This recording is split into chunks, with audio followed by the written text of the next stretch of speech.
Так, вы вообще когда-нибудь общались с Кадыровым в жизни? Расскажи об этом немного.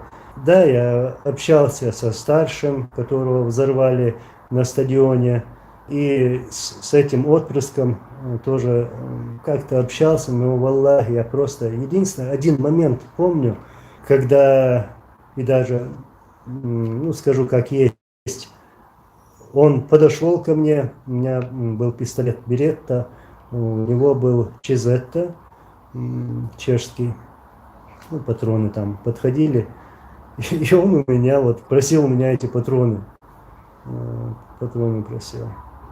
И те, которые раньше говорили, что он так ходил, у всех патроны выпрашивал, там Тумсо сказал об этом, говорил также Анзор, которого убили, подло убили в Вене.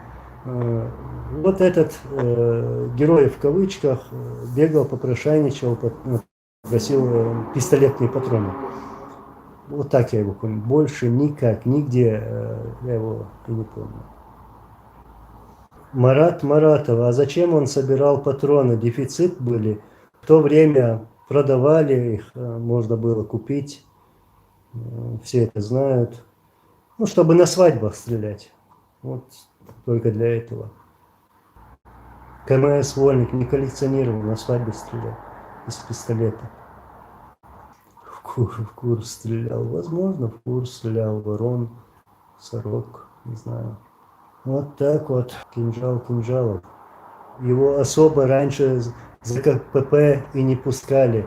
Ни на территорию резиденции президента не пускали. Там он где-то говорил, я и раньше выставлял видео и высказывался по этому поводу, что он заходил в наш двор, то есть мой двор, и там что-то высказывал мой адрес. Нет, он у меня никогда не был. Никогда. Да, его отец заходил к моему отцу, он тот был муфтием, а этот стоял за воротами, то есть, как ты написал, КПП, его не запускали. Помню, какая-то свадьба была в Собачевке, ну это Старопромысловский район, мы тоже проездом там были, там кто-то крикнул якобы без очереди дайте ему станцевать, он сын муфтия. Короче, сказали, если сын муфтия, пускай в муфтият едет. Ну, правильно.